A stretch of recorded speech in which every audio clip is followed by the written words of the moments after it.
Esta es la tercera semana de una serie en la que estamos viendo que Dios es un Dios bueno. Estamos mirando realmente la forma en la que pensamos creciendo acerca de Dios y cómo Jesús nos mostró y nos dibujó y nos dijo que era Dios, y estamos contrastando estas dos cosas. Y yo estaba pensando cómo introducir este tercer mensaje, titulado Dios es generoso, pero no generoso en términos de dinero o de finanzas, generoso en la forma en la que ama. Él es abundantemente generoso con su amor y con su gracia.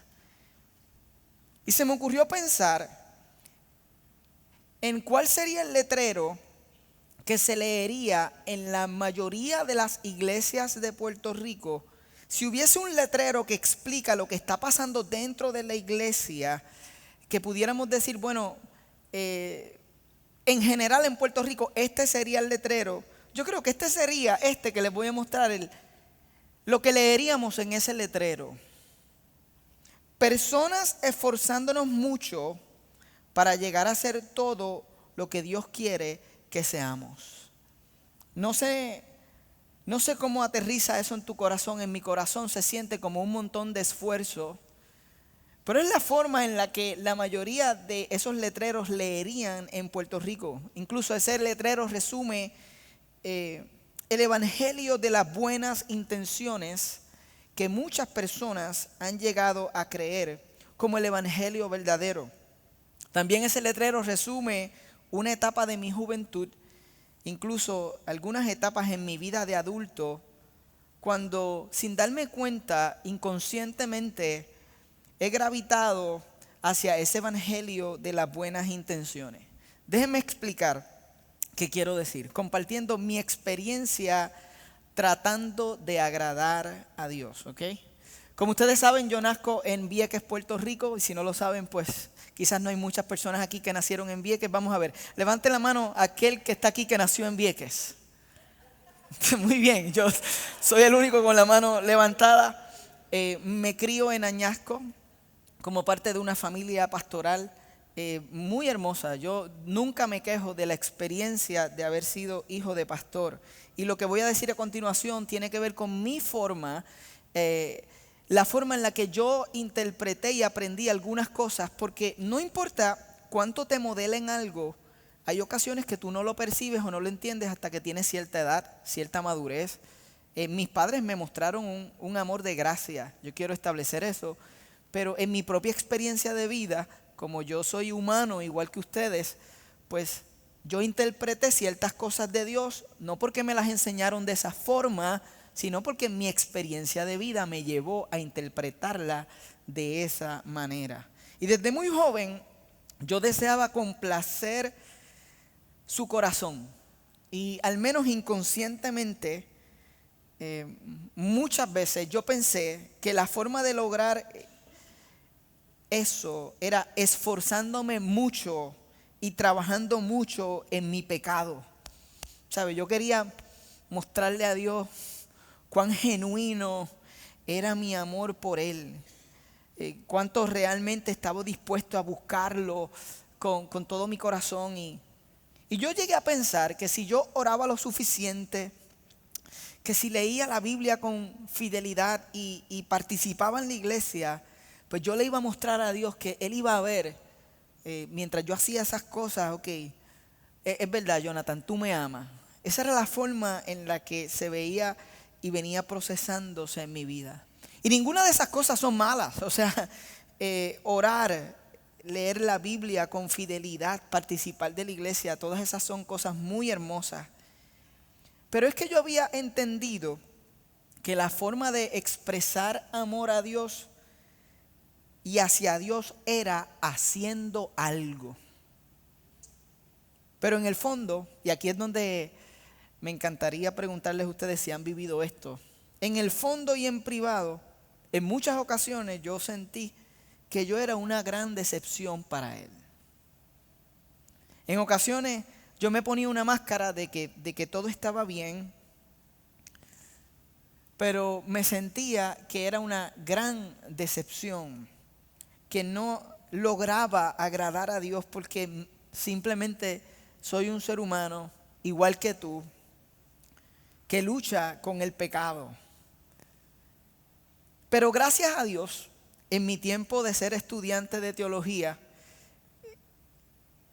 honestamente tuve la oportunidad de comprender de forma personal esto que tantas veces había escuchado nombrar en la iglesia, que se llama la gracia. Dile al que está a tu lado, grace, dile grace, la gracia. Porque cuando comprendes la gracia, todo cambia. Completamente tu vida es transformada. Yo comprendí su gracia y conocí el evangelio basado en la fe en Jesús, basado en la fe en Jesús, y no basado en acciones de mi parte para ganar la aprobación de Dios. Y es desde ese lugar de haber comprendido su gracia que hace casi 15 años atrás decidimos lanzar o plantar o fundar esta hermosa iglesia llamada Mar Azul. Pero esto es lo interesante, que aunque ya había comprendido la gracia, había momentos en los que regresaba al evangelio de las buenas intenciones. Y no sé si te ha pasado a ti momentos donde, a pesar de que creí que Dios me amaba y que su amor hacia mí no estaba condicionado porque yo ponchara con las cosas que se supone que yo hiciera para demostrarle. Aunque yo había entendido eso, había momentos donde yo me sentía, John, no estás haciendo lo suficiente. Aún en mi vida adulta. Y quizás hoy ese eres tú. Y ese es el letrero que tú leíste en la entrada. Quizás alguien te envió a este lugar y tú pensaste, aquí hay un montón de personas esforzándose mucho para llegar a ser todo lo que Dios desea que ellos sean. Pero el letrero que Jesús escribió y el que nosotros deseamos colgar frente a la entrada es uno que dice así: personas que vivimos confiados en lo que Dios dice que somos. Y eso es completamente distinto. Este se lleva un amén mucho más fácil que el primero. Porque el primero está basado en lo que nosotros podemos hacer para ganar su amor. Este es el letrero que habla del evangelio verdadero. Este es el que nace de haber recibido su amor y entendido su gracia. Entonces la pregunta es, ¿por qué será este? ¿Por qué no es este el letrero que usualmente leemos? ¿Por qué es el otro? ¿Por qué es el evangelio de las buenas intenciones? Y como hemos establecido en esta serie, siempre vamos a comenzar los mensajes, y hoy vamos a estar en Mateo y vamos a escuchar las palabras de Jesús y vamos a leer la escritura. Pero esta introducción es importante porque siempre durante este año vamos a estar mirando las narrativas falsas o lo que la cultura nos ha enseñado acerca del tema, y luego vamos a mirar lo que Jesús enseñó sobre el tema. Así que las falsas narrativas que hemos adoptado como ciertas son la razón por la que nosotros vemos más el primer letrero que el segundo. Así que vamos a hablar primero de la narrativa cultural sobre tener que ganarse el favor de Dios. Esto es lo más interesante. En Puerto Rico, tú puedes hablar con cualquier persona, incluso aquellos que no asisten a la iglesia, aquellos que no tienen una vida de comunidad de fe. Y le puedes preguntar, ok, ¿qué yo debo hacer para tener una relación con Dios? Y es muy probable que esa persona, aunque no asista a una iglesia, te va a decir, bueno, el amor, tú sabes, de Dios, la aceptación y el perdón de Dios te los tienes que ganar con una vida, tú sabes, portándote bien, con una vida correcta. Porque esa es aún la narrativa cultural. Las personas piensan que yo tengo que ganarme el favor de Dios y que lo que más Dios quiere es que no pequemos. Aún el que no va a la iglesia dice, no, yo creo que Dios lo que quiere es que no pequemos. Y si no va a la iglesia y no usa la palabra pecado, dice que no nos portemos mal o que no hagamos lo malo y que hagamos cosas buenas. Eso usualmente es la narrativa que vamos a escuchar. Y como todas las narrativas falsas, está basada en una media verdad, porque Dios definitivamente no quiere que nosotros pequemos, pero esa no es toda la historia. Él no quiere que pequemos porque Él sabe cuánto el pecado destruye nuestras vidas. Él sabe cuánto el pecado rompe nuestras familias y cuánto el pecado nos aleja del diseño para el cual Él nos creó. Y eso nadie tiene que explicártelo porque tú has pasado por una serie de procesos de pecado y sabes cómo destruyen tu vida. Así que es cierto que Dios no quiere que pequemos, pero no es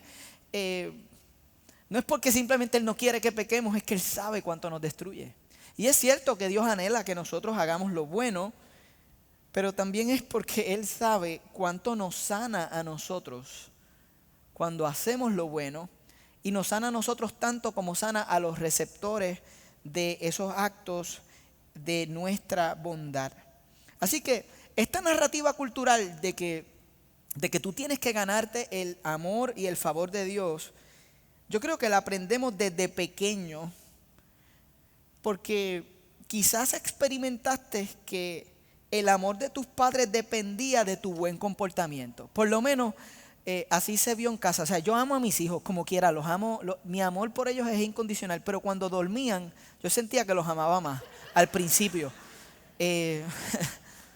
Cierto, nuestra humanidad, esto es lo que sucede, venimos creciendo y nos damos cuenta que el amor de ciertas personas a nosotros es dependiente de nuestro comportamiento. O quizás tú fuiste a la escuela y te diste cuenta temprano que las notas que te entregaban y que tú recibías estaban basados en tu desempeño, ¿ok? Y no solo eso, te diste cuenta que la manera de tú obtener algo de alguien mientras vas creciendo era a través de un intercambio. Tú tenías que ganar favor con esa persona a través de portarte de cierta manera. Quizás tu abuelo te decía, si te portas bien, te voy a dar 2 pesitos. Chacho, y tú te portabas derechito y aprendiste. Yo tuve muchas experiencias donde aprendí que en el mundo en el que vivimos estamos acostumbrados a ganarnos el favor y la aprobación de las personas que nos rodean. Y cuando eso es así, cuando todo el tiempo, en cada situación, en cada día de nuestra vida, nos tratan en base a cómo actuamos, es difícil no pensar que Dios es así también. Es difícil no pensar que su amor está condicionado a nuestro desempeño.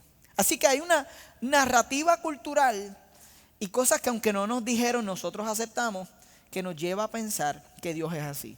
Y segundo, hay una mal utilizada narrativa bíblica de algunos cristianos. O sea, no solo nuestra cultura, nuestro mundo, también existen algunos cristianos que usan la Biblia misma para apoyar la idea de que tenemos que ganarnos el favor de Dios. Y tú empiezas a escuchar cosas como, estas personas siempre están predicando sobre cómo el pueblo de Israel fue castigado por su desobediencia. Y son los predicadores del castigo, como hablábamos la semana pasada. By the way, fue tan hermoso escuchar personas que nos dieron testimonio durante la semana y que nos dijeron, John, ese día yo estaba viviendo una situación y yo le pregunté a Dios, Dios, ¿tú me estás castigando? Y ese día pudieron escuchar el evangelio verdadero. Así que hay personas que tú los escuchas hablando, ok, cómo el pueblo fue castigado, enviado al exilio por su desobediencia, y buscan estos versos, le encantan las historias menores. Yo les voy a hablar de que hay historias menores en la Escritura y hay una historia mayor desde el principio hasta el final, que es la más importante. Pero ellos buscan estas historias menores. El hijo ilegítimo de David muere presumiblemente porque fue concebido en un acto de adulterio. Hay una historia en la Biblia donde el rey David comete adulterio y un hijo muere. Sin embargo, estas 2 cosas que acabamos de escuchar, para darles un ejemplo, hay una narrativa más amplia que debería guiar nuestra comprensión de estas historias menores. Esas historias están ahí y sí nos muestra que el pecado tiene consecuencias.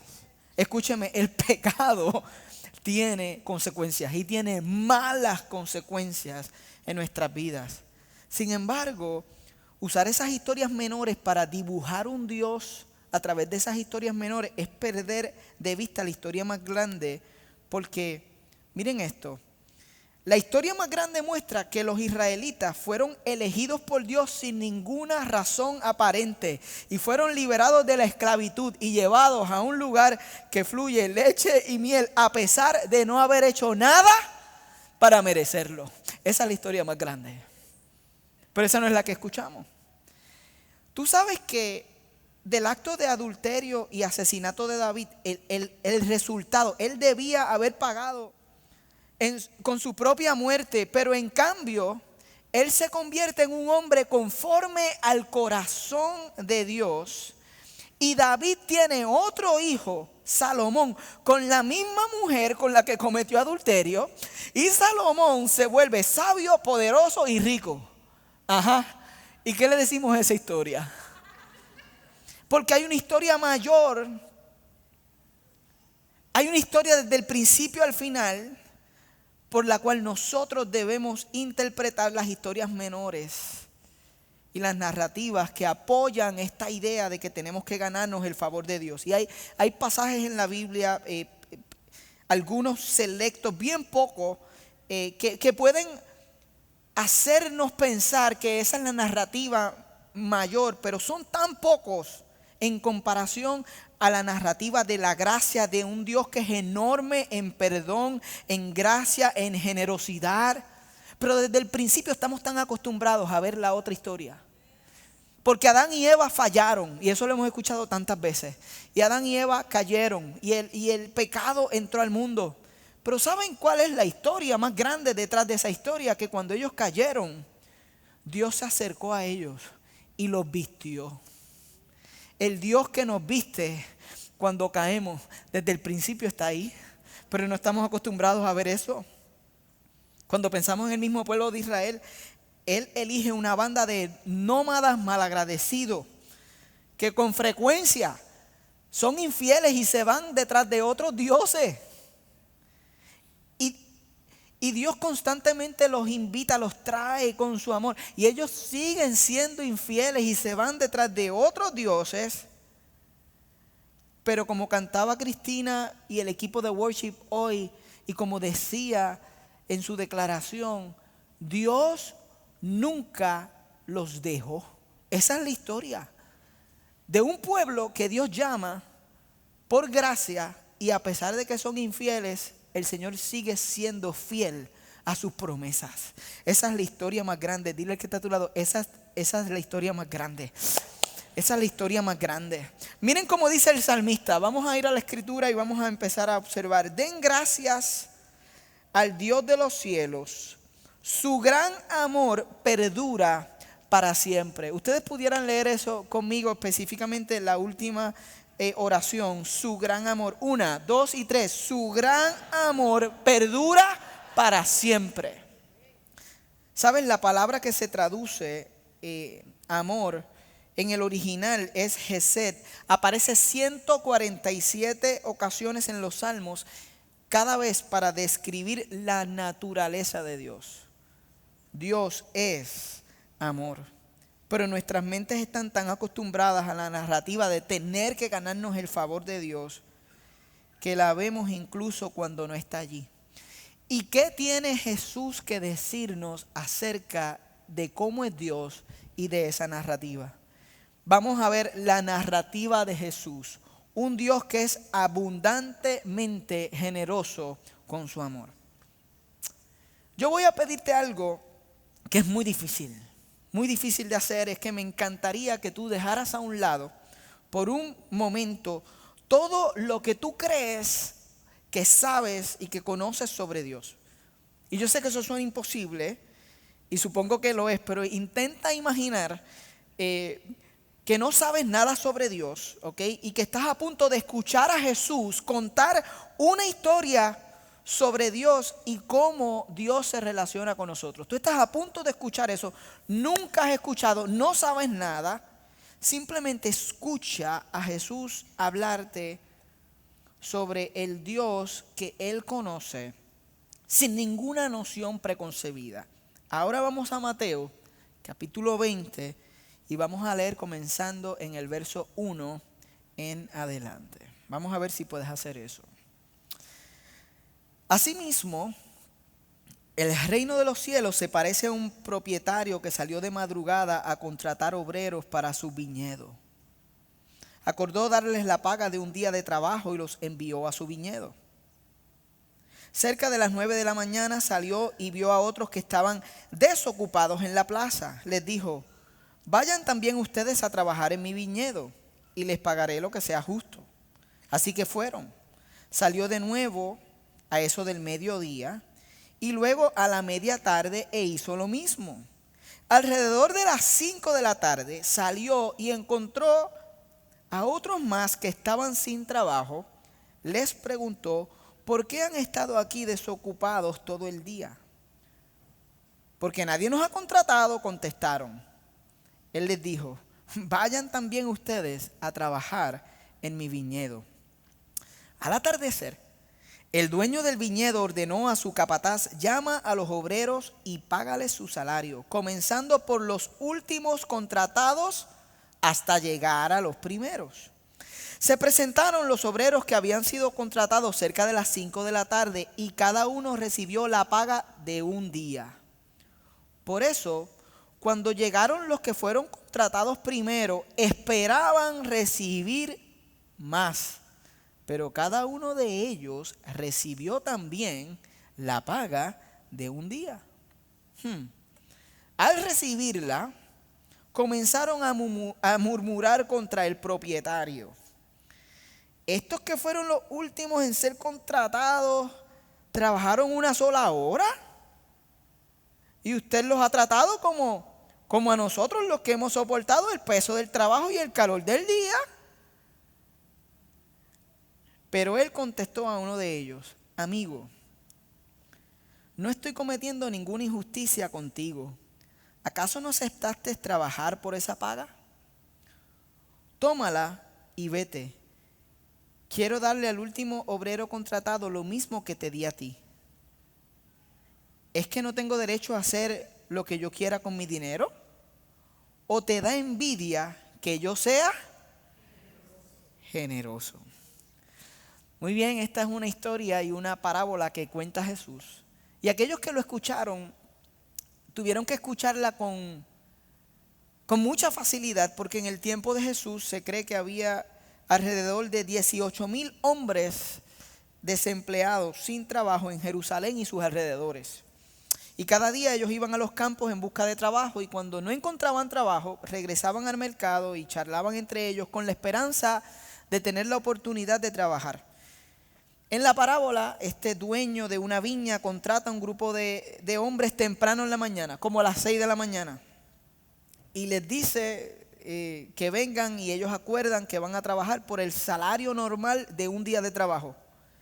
Pero dice la historia que el dueño, al ver que tenían, parece que más trabajo que obreros, salió a buscar en ciertos momentos del día otros que vinieran a trabajar. Hizo lo mismo al mediodía, a las 3 de la tarde y finalmente a las 5 de la tarde. Final de la jornada, cuando le molestó a todos este asunto, bueno, específicamente a aquellos que comenzaron a trabajar a las 6 de la mañana, y yo estoy seguro que si te pones en los zapatos humanos, ¿cuántos han vivido injusticia en tu trabajo? ¿Ok? No, tranquilo, por si acaso trabajas con él o si el jefe está aquí, mejor dentro de tu corazón di yo, amén. En nuestra justicia humana, escuchar que las personas que empezaron a trabajar a las 5 y que trabajaron apenas 2 horas recibieron el mismo pago que aquellos que estuvieron desde las 6 de la mañana. En nuestro sistema de justicia humana, eso no está bien. Nosotros no lo entendemos y lo vemos como injusto. El dueño responde con estas 2 preguntas al final: amigo, no estoy cometiendo ninguna injusticia contigo. ¿Acaso no aceptaste trabajar por esa paga? ¿O te da envidia que yo sea generoso? Déjenme decirles algo más antes de cerrar este mensaje. Hay un teólogo conocido como Joaquín Jeremías y él señala que hay evidencia que para la época en la que Jesús cuenta esta parábola, había una historia, una parábola similar que los rabinos de ese tiempo contaban sobre un propietario que tenía una viña y que salía a contratar estos trabajadores. Pero la que los rabinos contaban tenía un final muy distinto, totalmente distinto a la que Jesús contó. Incluso se cree que cuando Jesús comenzó a contar esta parábola, los que habían escuchado esta parábola hubieran dicho, ay, ya yo sé esa historia, esa es la historia de los trabajadores. Pero en la que contaban los rabinos, los que llegaron a trabajar a las 5 se esforzaron el triple que los que habían comenzado trabajando a las 6 de la mañana. Por lo tanto, en la que contaban los rabinos, esta gente se lo merecía. Pero Jesús viene, cuenta la misma historia y le cambia el final. Recuerden que Jesús estaba siempre contrastando la idea cultural de un tema, de lo que habían escuchado, con la idea del reino. Él estaba mostrando cómo funcionan las cosas en el reino de los cielos. By the way, esta parábola no es para interpretarse ni leerse en contexto de la ética de trabajo. No es para que alguien diga, ve, ahí está, yo no tengo que trabajar y debo cobrar lo mismo. O sea, eso es completamente malpractice bíblico. O sea, estás entendiendo completamente mal. El contexto de la historia no tiene que ver nada con ética de trabajo, tiene que ver todo con que Jesús ha estado enseñando sobre el reino y hay un espacio en el capítulo 19. Recuerdan que nosotros leímos en el 20, en el 19:27 para ser exacto, Pedro le pregunta a Jesús y le dice, nosotros hemos dejado todo y te hemos seguido. ¿Qué pues tendremos? ¿Qué recompensa tendremos? Pedro quería conocer sobre la recompensa en el reino de los cielos. Y Jesús escoge para contestar esa pregunta una parábola que terminaba diciendo que si tú te esforzabas, tú recibías lo mismo que aquellos que empezaron temprano. Jesús comienza de esa forma a revelar que en el reino de los cielos las recompensas son completamente dependientes de la gracia y el amor y la generosidad de Dios, que en su esencia es generoso y da porque es su naturaleza y porque quiere. Así que en ese contexto es que recibimos esta hermosa y retante parábola en la que Jesús muestra un Dios distinto. Y yo te pregunto, si esta fuera la única historia que tú conocieras sobre Dios, si esta fuera la única, ¿qué tú pensarías de Dios? Yo pensaría que Dios no se comporta en nada como yo veo que el mundo normalmente funciona y se comporta. Porque los trabajadores que empezaron a las 5 en su historia no tenían ningún mérito, no hicieron nada para merecer esa gracia y ese amor. Uno de mis autores favoritos se llama Brennan Manning. Él lo expresó de esta forma: Jesús revela un Dios que no exige, sino que da, que no oprime, sino que levanta, que no hiere, sino que sana, que no condena, sino que perdona. Y ese es el Dios que tú y yo necesitamos conocer. Ese es el Dios que tú y yo podemos conocer. Y ese es el único Dios que verdaderamente conociéndolo hará que este sea un año bueno y hermoso. Y finalmente, en nuestra reflexión sobre esta idea de que Dios es bueno, nos confronta inevitablemente con una pregunta. Nos tenemos que hacer una pregunta crucial. Y es esta: ¿qué Dios desea de nosotros? Y está bien hacer esa pregunta. Está bien preguntarnos qué Él entonces desea de nosotros si no son nuestras obras lo que Él desea, sino que las obras son un resultado de su amor y de haber recibido. ¿Qué es? Jonathan, quiero saber. Bueno, cuando a Jesús le preguntaron cuál era el mandamiento más grande, Él respondió en Mateo 22:37, ama al Señor tu Dios con todo tu corazón, con toda tu alma y con toda tu mente. Yo creo que si tú le preguntas a Jesús, como yo le he preguntado, ¿qué tú quieres de mí? Yo creo que Él te va a responder, yo quiero que me conozcas y que me ames. Él va a decirte, Ricky, yo quiero que me conozcas y me ames. Él va a decirte, Stephanie, yo quiero que me conozcas y me ames. Y es posible que tú digas, pero dime algo más. Porque yo, lo que he escuchado es que yo tengo que morir con las botas puestas. Posiblemente tú lo que quieres es que yo muera con las botas puestas en el campo misionero. El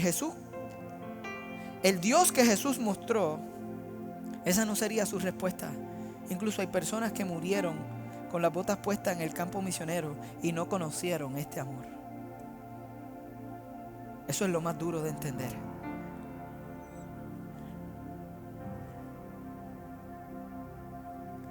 Y he escuchado personas decirme, es que mi mamá o mi papá o mi abuelo fue el Dios que conoció y fue el que me mostró.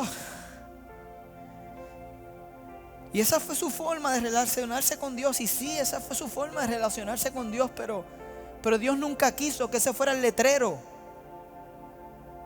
que él o ella leyera. En el 1643, todos los pastores, teólogos, eruditos fueron convocados por el Parlamento inglés. Y su objetivo era reformar la iglesia en Inglaterra. Querían escribir un documento que ayudara a la iglesia en Inglaterra a reformarse en ese momento histórico en el que estaban atravesando. Hicieron algo que se conoce como la Confesión de Fe de Westminster. Y la Confesión de Fe de Westminster comienza con una pregunta y con una respuesta. Esta fue la pregunta que ellos comenzaron ese documento. ¿Cuál es el fin principal y más alto del hombre? Se puede leer con claridad del ser humano, no solo del hombre masculino, sino del hombre y la mujer. ¿Cuál es el fin principal y más alto del hombre? Ellos comenzaron con esa pregunta. Les va a sorprender la respuesta. Respondieron, glorificar a Dios y disfrutarlo plenamente para siempre. ¿Será esa tu visión de Dios? Un Dios que puedes disfrutar para siempre. Me encanta esa parte. Para nosotros como iglesia y para nosotros como discípulos, ¿tú crees que Dios quiere que aprendas a disfrutarlo? Porque aunque muchas personas no lo creen, eso es lo que Dios más desea. Y ese es el Dios que Jesús mostró. Juliana de Norwich, escritora inglesa, escribió: el mayor honor que le podemos dar a Dios es vivir alegremente debido al conocimiento de su amor. Que tú puedas ser genuinamente alegre. Que tú puedas vivir en medio de las realidades de la vida y de las injusticias del momento, y en la familia que te ha tocado vivir, y en el trabajo en el que hoy sirves, que tú puedas honrar a Dios porque ríes más.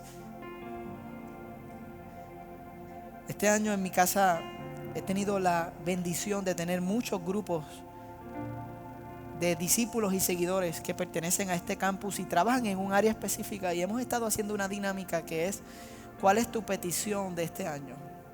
Y yo les he confesado a ellos que mi petición de este año es reír más. Que el Señor me permita reír más, porque estoy convencido que lo que más Dios quiere es verte sonreír, porque ya sabes cuánto te ama.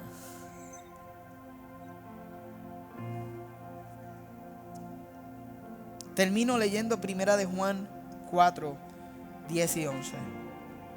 En esto consiste el amor, no en que nosotros hayamos amado a Dios, sino en que Él nos amó y envió a su Hijo para que fuera ofrecido como sacrificio por el perdón de nuestros pecados.